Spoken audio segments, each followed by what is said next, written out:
Om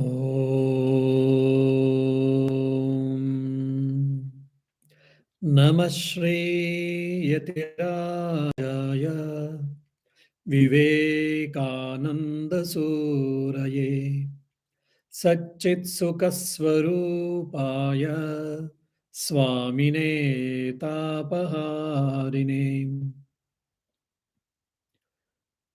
My humble salutations to Swami Vivekananda, who is the best among the monks,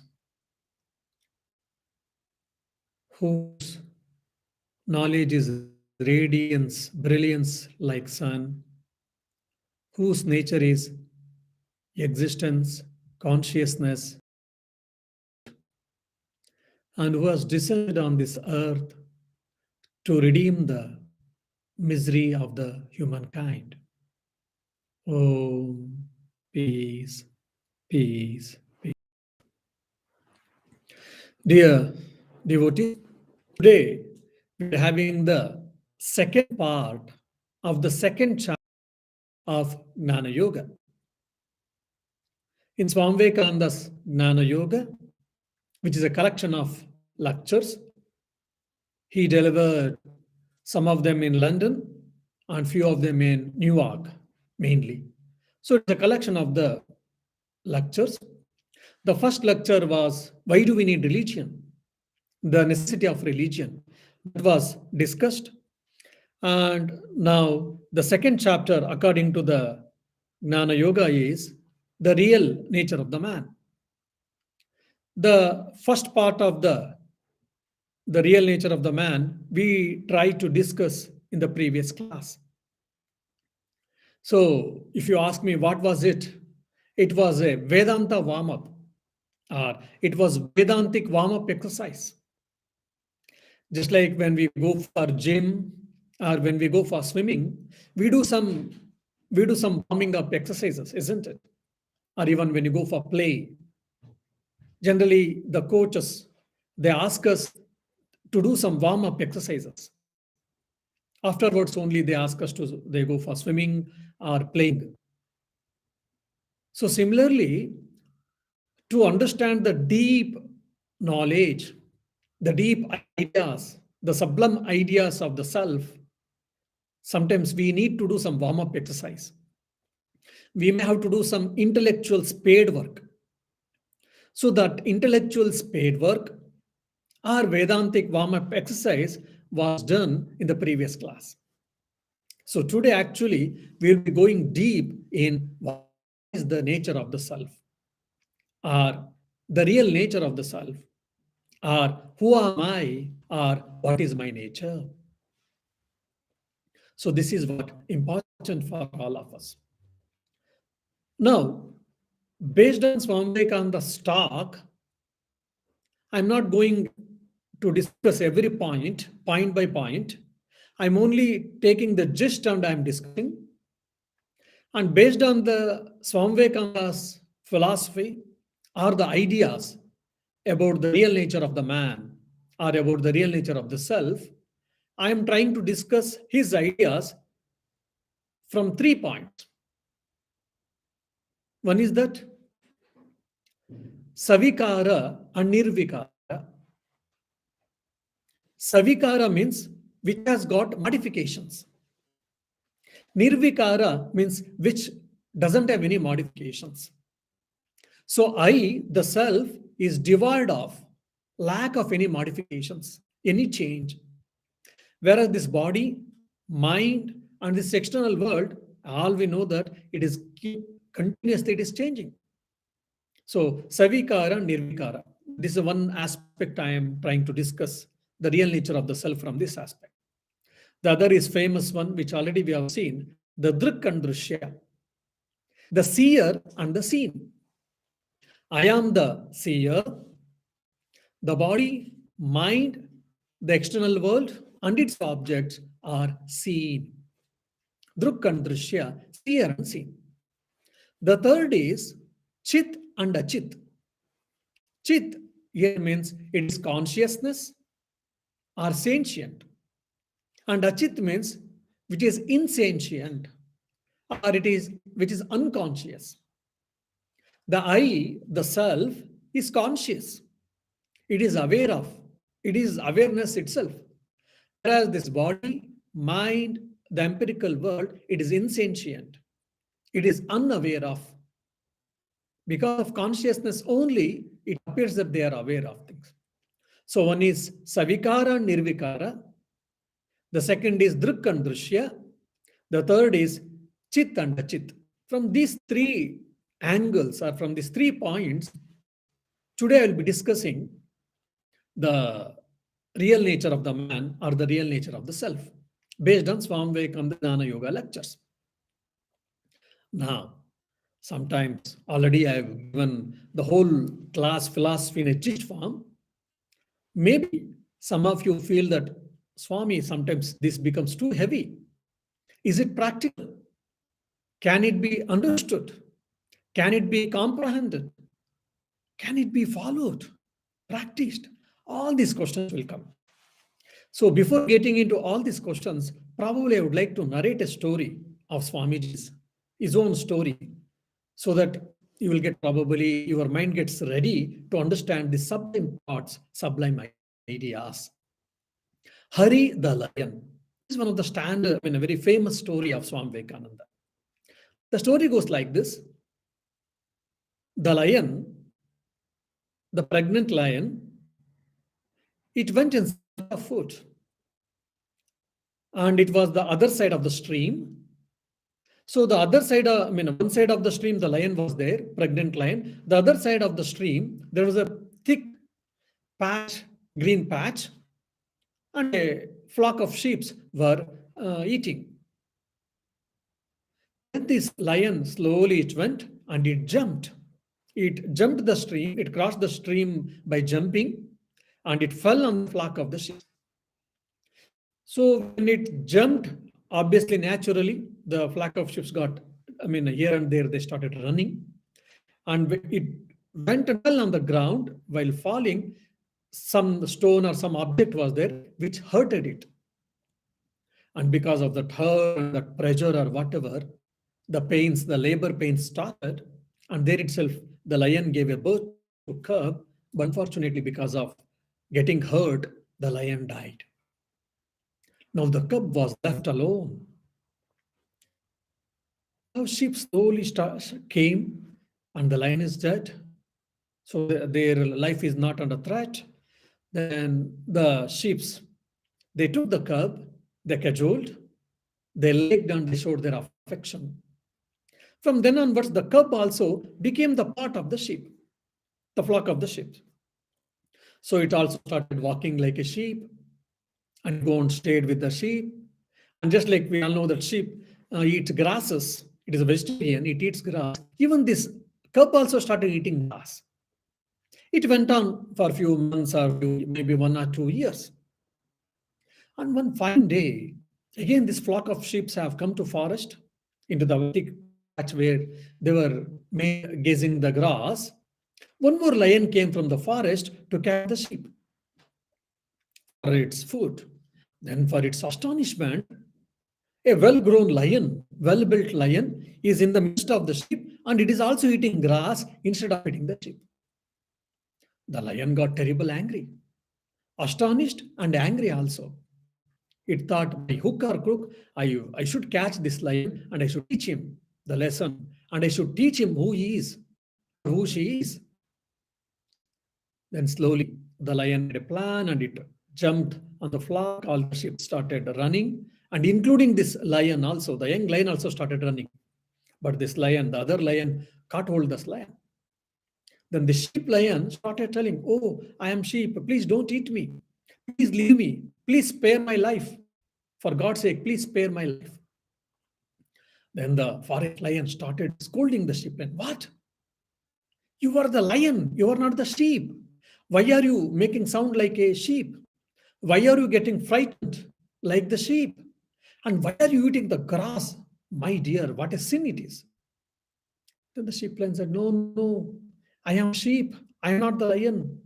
You are mistaken. Please leave me. Please spare my life." It pleaded, the sheep lion was pleading the forest lion to spare its life. Then, but the forest lion was adamant and said, "Come, I will show you who are you." Then both of them they went near the stream, and the forest lion asked the sheep lion, look my face in this water, the reflection." It looked. Then the forest lion said to the sheep lion, "You look your own reflection in the water now." It looked. Then the sheep lion said, "Arey, we look, both of us, we look alike. Just like your facial expression, whatever the physical outlook, structure, it is as good as mine. We are same, we look like." The forest lion was happy. The forest lion said, "Yes, that's what I mean. You are the lion, not the sheep." But though it took some time for the sheep to understand and accept and to put into practice, the forest lion did understood. And the forest lion started teaching the sheep lion to roar like any lion roaring. Initially, it was not possible for it. It was making sound like a sheep. By practice, by practice, it started roaring. Then both of them went to search for food. The forest lion taught how to hunt, and the sheep lion also hunted an animal, and they ate. Both of them, they went happily inside the forest. This is the wonderful story narrated by Swami Vivekananda. As we all know, Swami Vivekananda was a very good storyteller. So, what is the moral of this story? Though it was a lion, but the lion was thinking it itself as a sheep, and it was getting frightened. So, similarly, we are self, we are indestructible, we are infinite, we are existence, consciousness, bliss, absolute. But unfortunately, we are crying and we are fearing, thinking that we are body and mind, or we are the products of the body and mind. It is not so. Just like the sheep lion was thinking wrongly that it is a sheep instead of lion. So similarly, though we are self, essentially our real nature is, but unfortunately we are thinking that I am a body, I am a mind, I am thought, I am emotions. Sometimes we ourselves get attached to these external objects even. Just I'll give an example now. I took a mobile, I started using it, I was so happy. After a week or so, just I was working. I had a phone call, I used it and I attended the phone call. I kept on my table and I was working. While working, that was the iPhone. While working, somehow my hand touched it. It was at the corner of the table. The iPhone fell down and the iPhone screen got damaged. Now you imagine any iPhone, any part even getting replacing is a quite costly. That is it is a known fact. Now I am morose. Why? Because my iPhone screen has got damaged. I am not able to see. I am not able to use it until my screen gets replaced. Yes, mobile is an instrument we use for communication. We take the help of it for a lot of our works, transactions. Something has happened to my mobile. I'm supposed to get it rectified. I'm supposed to get it repaired.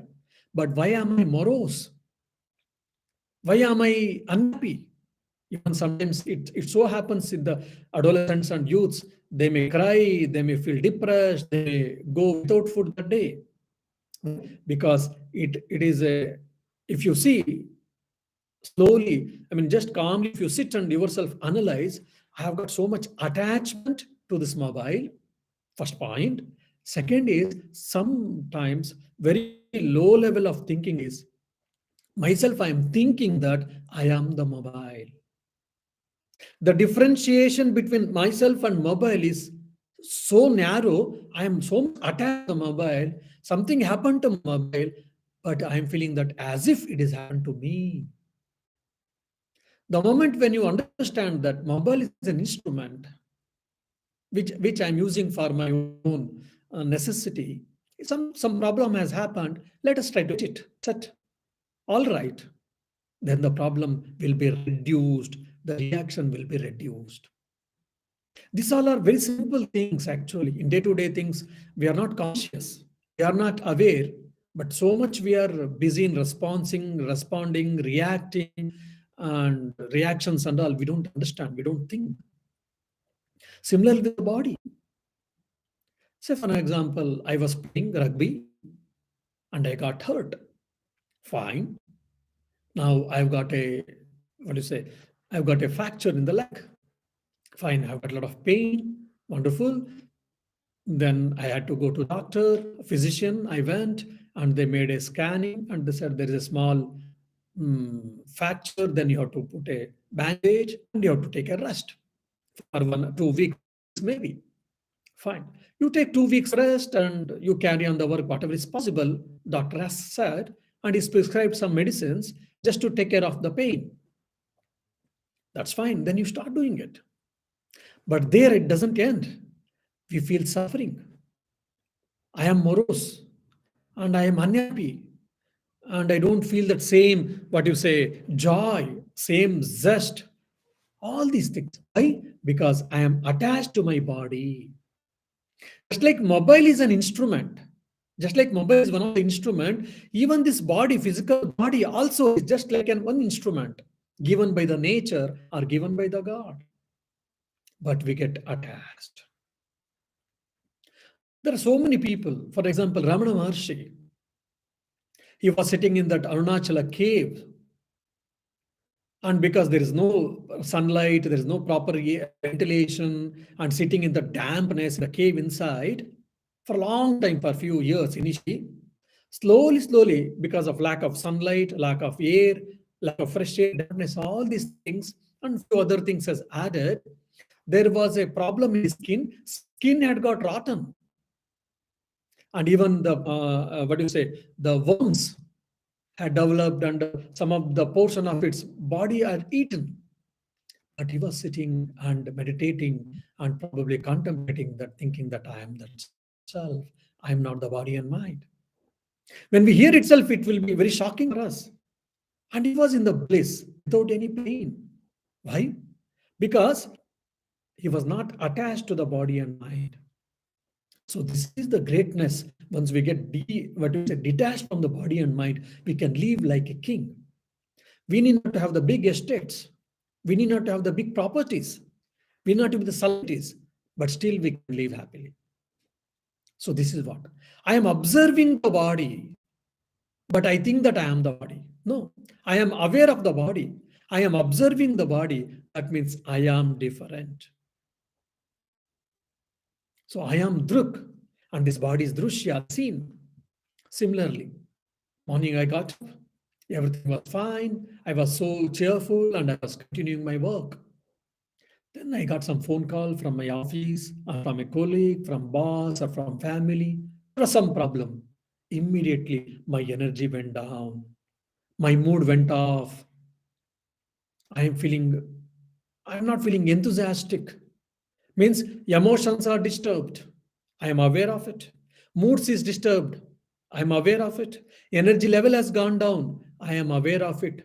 If you are conscious, that means I am aware of my mood. I am aware of my emotions. I am aware of my energy going up and down. That means I am none of them. That means I am not even the subtle body. What subtle body consists, we have already discussed in our Vedantic class in Tattva, Aparokshana Bhuti, and Drugdrishya Viveka. If anyone is interested, you can go and refer there. So that means I neither am physical body nor the subtle body. These are drishya, that is the seen. And I am not this empirical world. I am the seer and all of them are seen. This is what my real nature we have to understand and we have to experience. Then Swami Vivekananda gives one more rationale. The real nature of man is what? Self. What is that self? Sat, existence, Chit, awareness or conscious, and Ananda, it is bliss. Not the Sukha, Ananda, happiness, bliss. That means what? It is the subject, it is never the object. And the subject is free from all type of modifications. It is nirvikara. When I came out from my mother's womb, I was a baby. Then 3 years, some growth had happened. During childhood days, maybe 6 years or 8 years, there was a growth in my physical level, body, and even my mind, my intellect, all these things. Then when I come to adolescent, yes, there is a change, there is a growth. When I come to my youth state, there is a growth, there is a change physically, mentally, intellectually, emotionally, perceptions, all these things. Then I comes to middle age. My growth is arrested, physical growth, only it is maintained, and but lot of changes happen. And afterwards, after middle age, then it takes a U direction. Slowly it's getting deteriorating. Once I get 60 or whatever, then once at some point of time, I am declared as death. So many modifications is happening in the physical body, but I am aware of all these changes. When I was baby, I was aware in my own way. When I was adolescent, I was aware of myself. Like say for example, I as a Swami Shantivratananda was aware. During my youth, I was aware. I am aware. In middle age, I am aware. And in the old age, I am aware. In death, of course not. So much changes has happened in the body and mind, but there's a one constant awareness. So hold on to that awareness and find out that who is that awareness. That awareness is what you are I. That is what I mean self. I am aware of so many changes and I am changeless. So I am the Nirvikari, I am changeless, and this body and mind is constantly changing, continuously changing. That is Savikarya, means continuously changing. That is what the body and mind complex. Then I am aware of myself. I am aware of my body. I am aware of my mind. I am aware of my memories. I am aware of nothingness. Oh, I kept a book on my table, but the book is missing. So I am aware of lack of book also. I am aware of absence of something also. But is book is aware of itself? No. Is the mobile is aware of itself? No. Is the world is aware of itself? No. The mind is aware of itself? No. In deep sleep, you can see very clearly. But whereas I am aware, I'm keeping this hand. Are you able to see? I am able to see my hand, and people in the whoever in the YouTube and whoever is here, everyone is able to see my hand. Whereas hand can see me. Hello, how are you, Swami Shantivratananda? The hand can say that. No. I am aware of my hand, others' hand, but my own hand is not aware of me, and others' hands are also not aware of me on their own. That means what? The awareness, the knowledge, the consciousness belongs to self alone and nothing else. When we hear, Swami, this is all okay, interesting, but what is the use of it or knowing it? I will give you an example. Say, for an example, yesterday you had some disturbed day. So the night you had a disturbed sleep as a result. Since you were a disturbed sleep, morning you were not able to get up because you need a more rest or etc. But because of the workload and some other responsibilities and commitments, you have to get up and you got up. And your body is not fresh. Your mind is not fresh. So you are a bit morose. You are dull. And you feel you don't want anything now. Just you want rest or get out from the problem.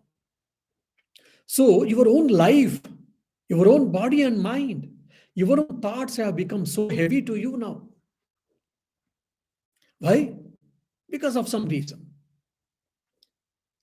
That means your thoughts, your emotions are leading you. Your own thoughts, your own feelings, your own emotions are leading you. Instead, I was supposed to lead them all. For example, any great person, when Jesus Christ was taken to the cross to crucify, he was never morose. He was contented and he only prayed, oh God, these people are ignorant and they are unaware of what they are doing. Please forgive them.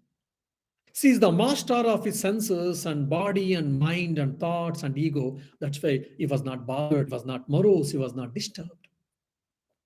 The moment when I understand I am conscious of everything and nothing is conscious other than me, that means the thought, some thought is really disturbing my mind. We can say, Swami, a particular thought is disturbing my mind. How can I control it? How can I get rid of it? People do ask. That thought got the energy from where? You gave that energy. If you don't give the energy to that thought, thought cannot have any more energy. Emotion. Someone today, there's a beautiful WhatsApp video someone had sent. Very interesting, actually. We have to think a lot. For argument's sake, 10,000 euros is in my account. 10,000 euros is in my account. Someone stealthily, or some because of some mistake or some stealthily, someone took away 50 euros from my account. And I got a message that 50 euros has been deducted from your account.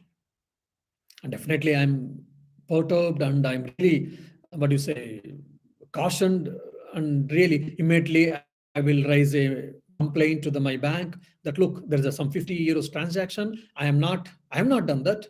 I don't know who is that. Please do that, take care of it, and please stop that and try to retrieve it back, etc. etc. Then then my mind is disturbed and I'm really perturbed. All these things. It's quite natural, normal.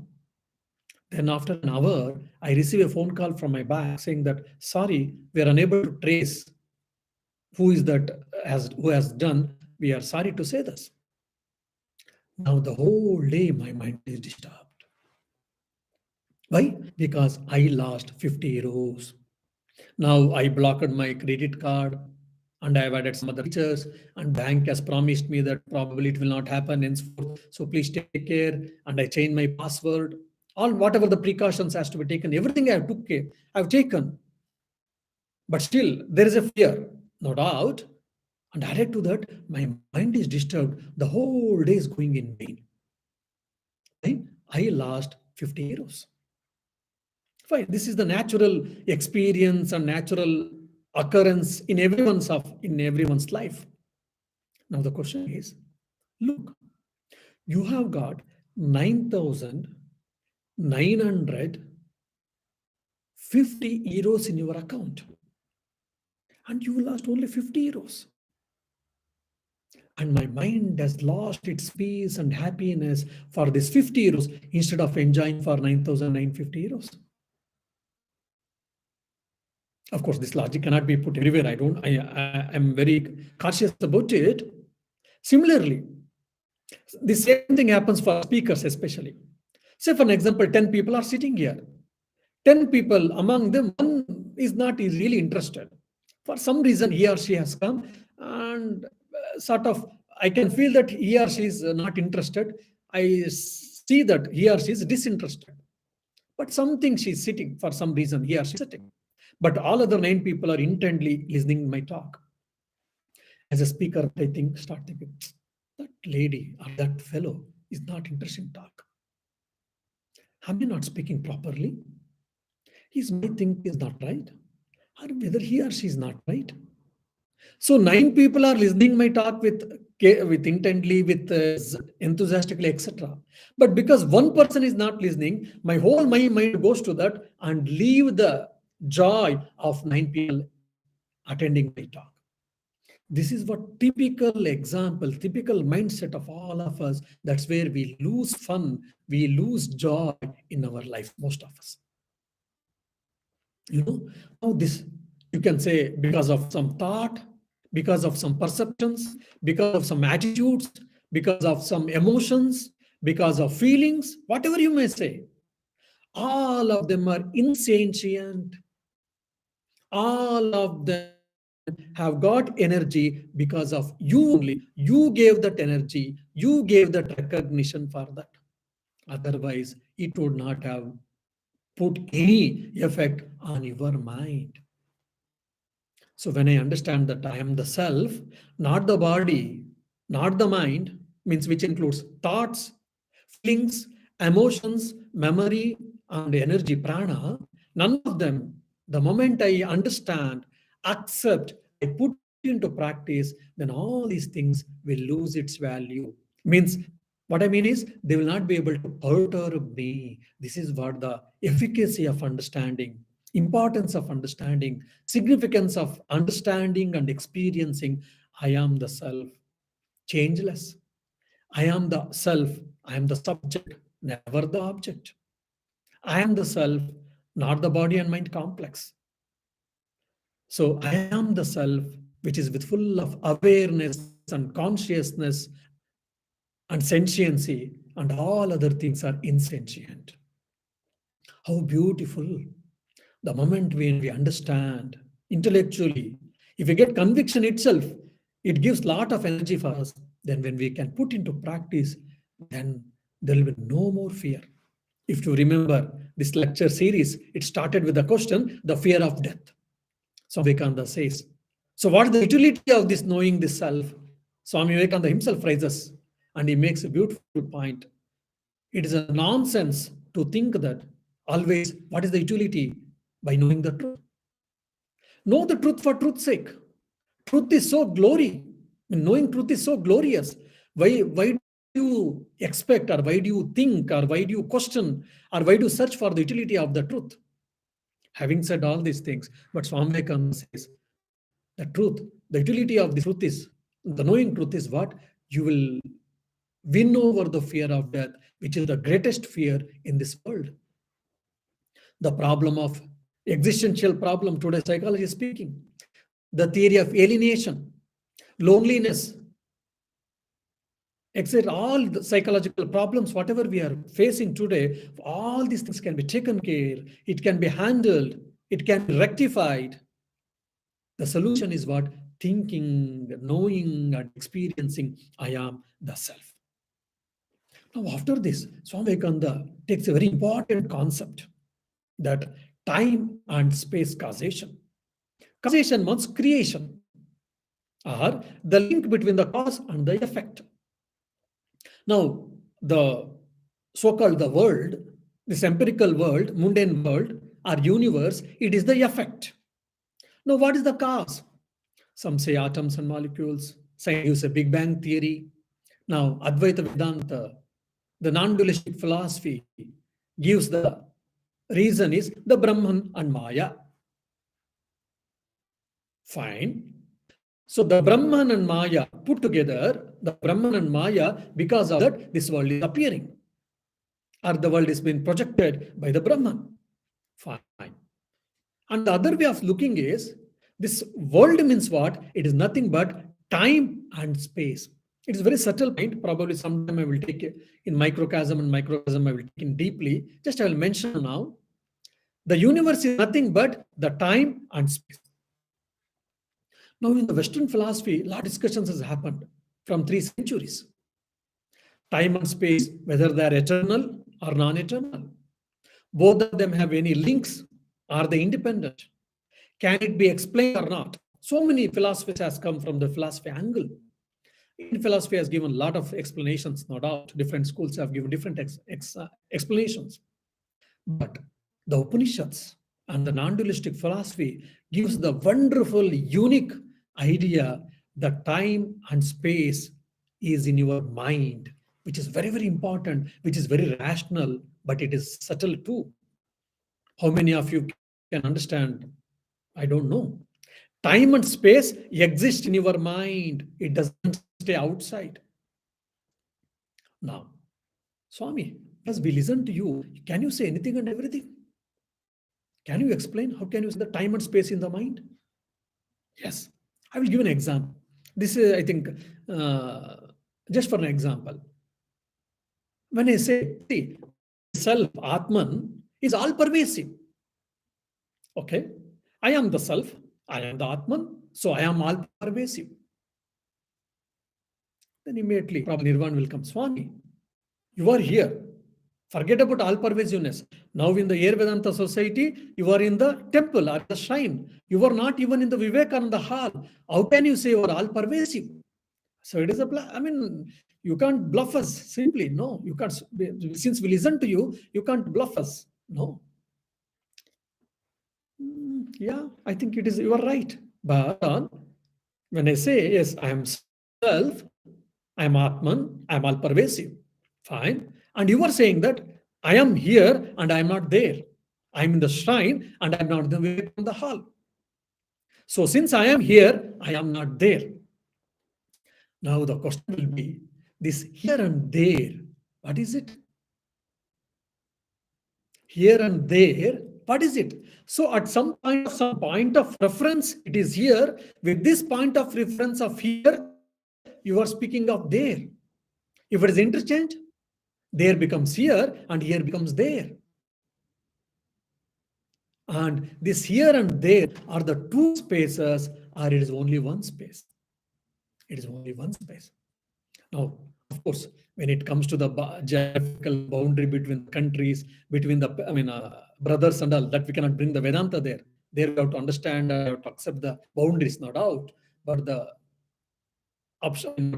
philosophies, the realities, the here and there, whatever we speak, again, it is a mental phenomena, or it is only mental thinking. There is only one space. Just like there was only 1 acre of land, then we build the flats, or we build so many houses. 20 houses has built, now 20 spaces come. Is it 20 spaces or only one space?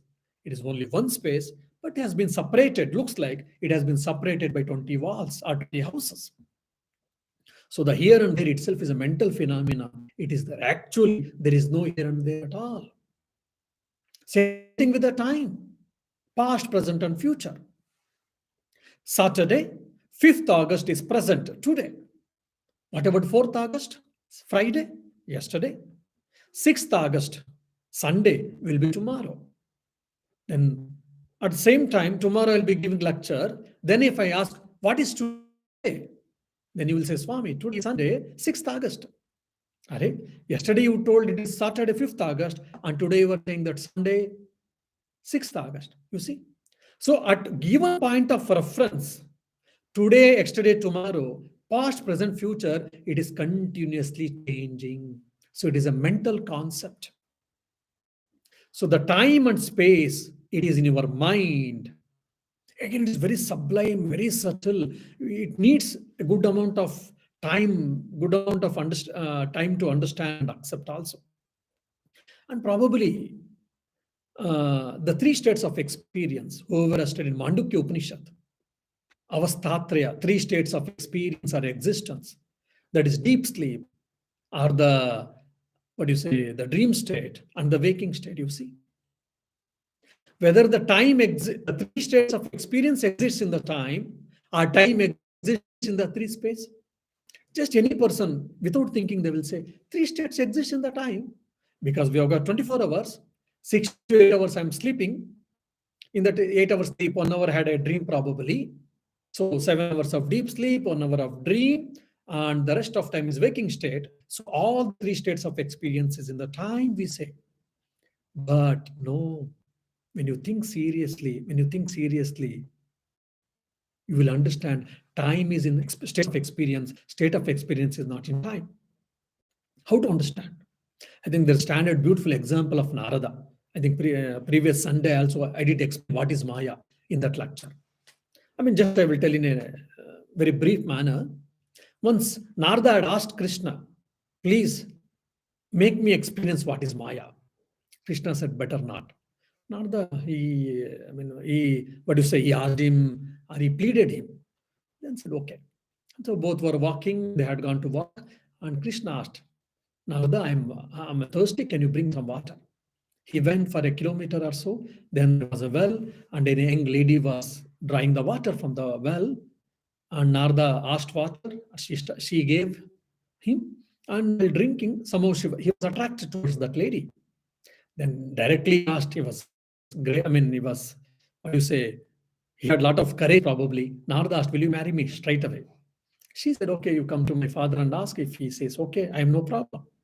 Then her father agreed, both of them married, they settled, and that old man died. They had 3, 4 children. Children were growing up. They had a wonderful family. So they had floods.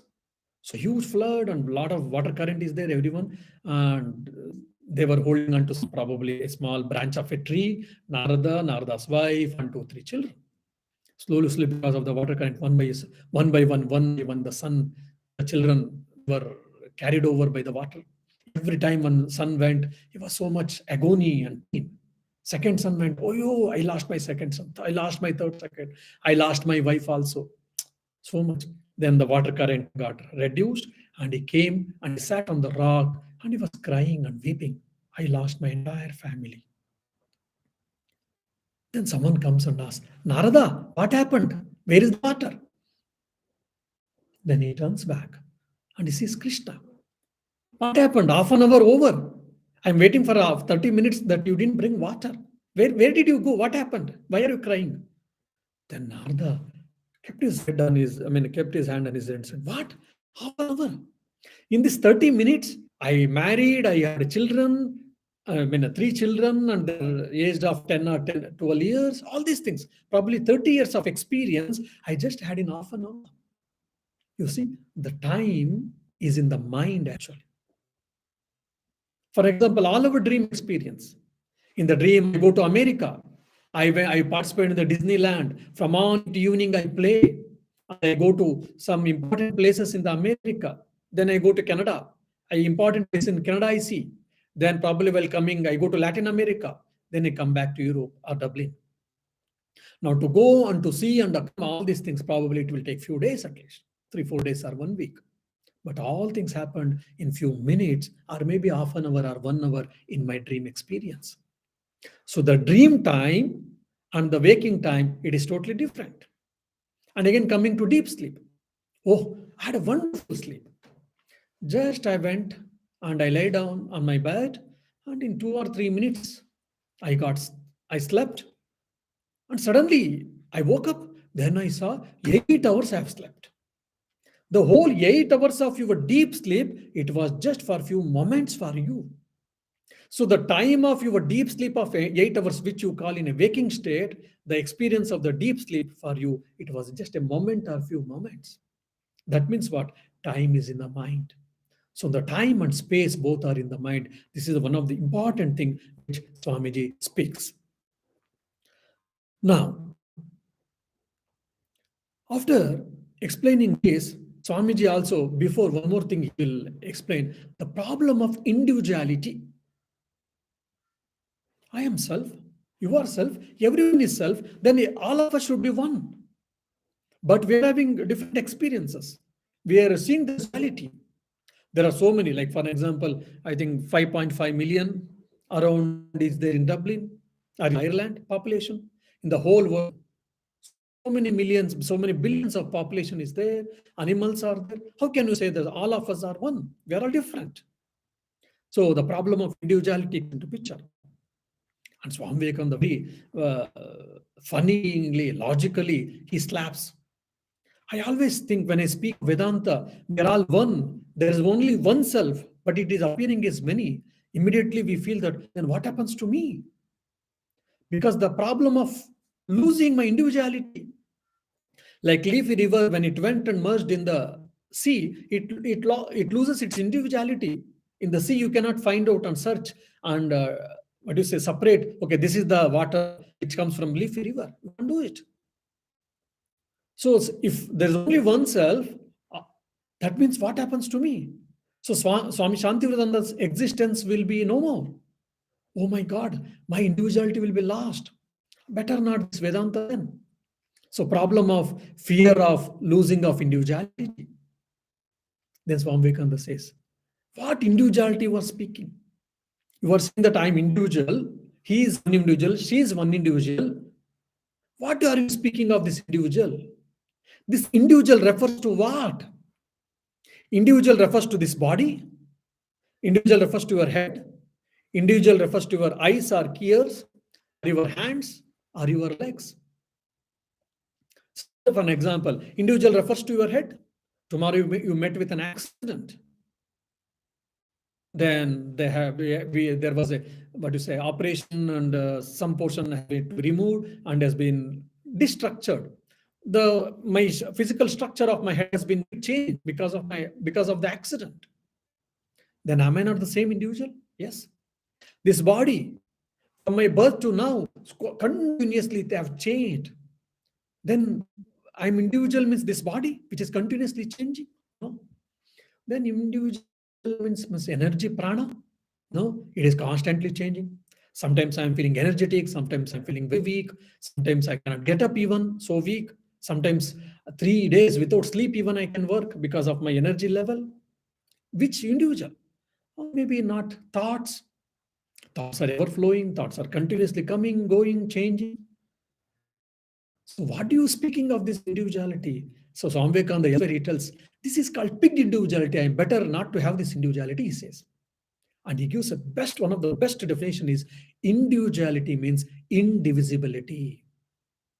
Individuality means indivisibility. Indivisibility means what? It is the self. There's only one self, but there are so many reflecting mediums, which whoever already heard my Drugdrishya Viveka classes will be able to understand. One sun, 100 buckets of water, 100 mirrors, so saying 100 images of sun. So similarly, each individual, each animal, each bird, mammal, reptile, or human beings is reflecting mediums. So that's why we are experiencing. So this reflecting medium, reflecting conscious is called apparent man, which is called Jivatma or embodied soul.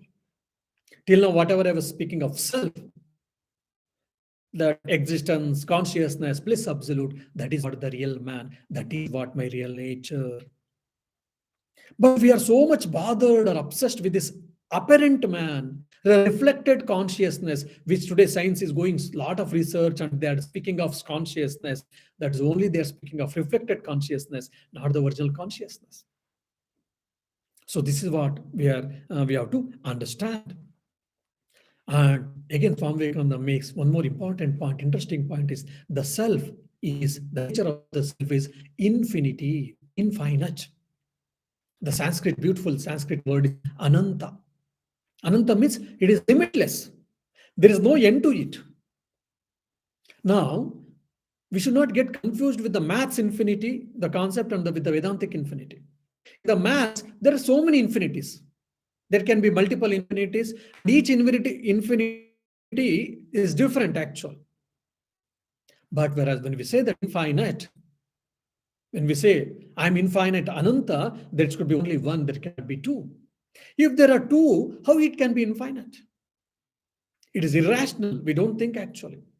The infinite, it can be only one, and that is the self, and that is the Atman, and that is the spirit, and that's the only one. And again, such a beautiful idea. Swamiji Vivekananda, in one lecture, yes, how much he has cramped or how much he has filled all thoughts. So many thoughts, sublime thoughts. Each thought we can take and discuss for a few hours probably. And the problem of individuality speaks. And he speaks, what is this apparent man called? The apparent man is not nothing but the physical body and the subtle body.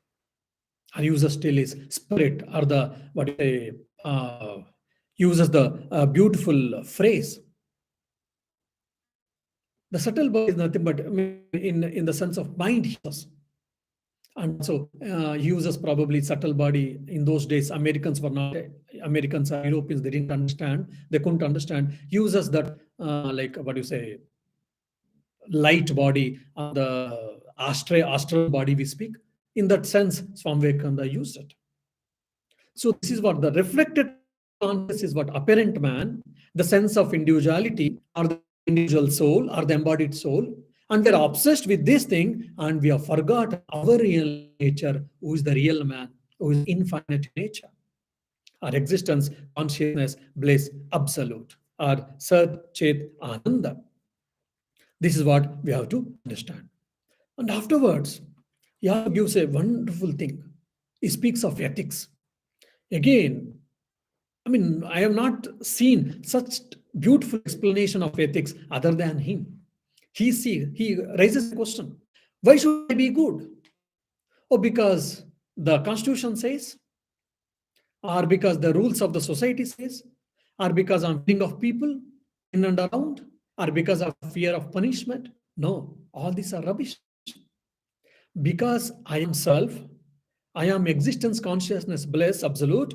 So I have to be good. If I am good, I am real, I'm near to my nature.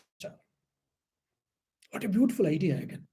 If I am good, that means what? The manifestation of the divinity is more in me and I am nearer to myself. I am nearer to my real nature, own nature.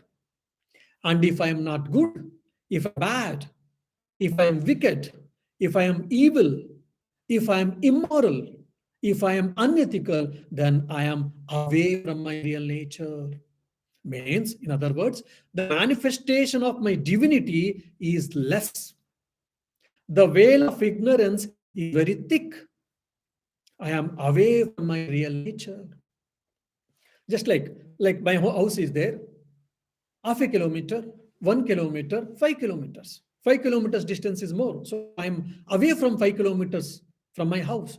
So similarly, if you are more wicked, if you are more immoral, that means you are more away from your real nature.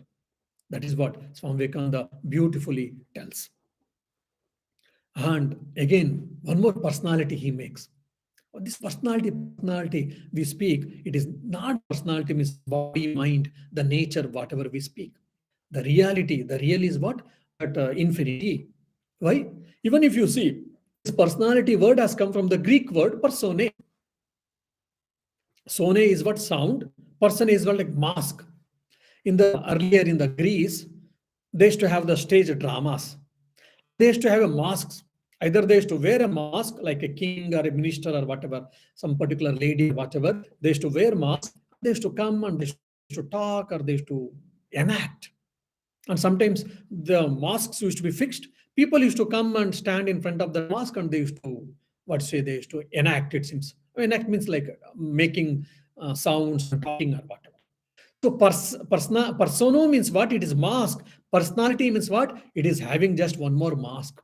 He's good. One more mask. She's okay. One more mask. She's tolerable. One more mask. He's ever good. He's very good. One more mask, actually. So though we are so much obsessed with this personality, concept of personality, what is the meaning of personality? It is only mask. But our reality, it should be unmasked. Reality should be unmasked. Means what? We have to go beyond all these dualities. That's why the beautifully Upanishad says, Desha Kala Vastu Parichinna. Means the self, that self, Atman, which is not divided, limited, division by space, time, or object.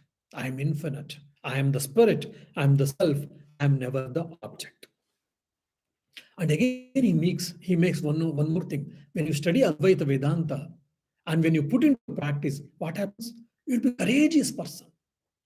And he makes a very beautiful distinction. Dhira, it is called in Sanskrit, dhira. Courage, he makes of two types of courage. One is facing the cannons, like the freedom fighters, the soldiers. Even there was continuously in the olden days, arrows used to be shot, and now the bullets will be shot, but still they don't care for the country's sake to protect the humanity. They'll be going and facing the cannons. They may be killed, but they don't bother. They're courageous people. Whereas for us, half a 1 kilometer sound, 1 kilometer before itself, we hear the sound and we make a roundabout U-turn and we come back because we are not courageous. Whereas the soldiers and few people are courageous. They don't care. Some people and all, they go in the, what do you say, the oceans, kilometers like, and all. They don't care for that big waves and all. It's the external courage, we can say, sort of. And the other courage is what? Spiritual courage. I am the self. I'm not perturbed by body changes. I'm not perturbed by mental changes, intellectual changes, emotional changes, or changes in the external world. Changes in my stature, changes in my position, changes in my like people's outlook about me. Sometimes I am praised, sometimes I'm blamed, sometimes I'm worshipped, sometimes I'm kicked. All these dualities, difference of things will be, we have to face, every one of us. But I'm perturbed. I'm perturbed. Why? I am self. I know that this is what spiritual conviction, out of which that spiritual courage comes.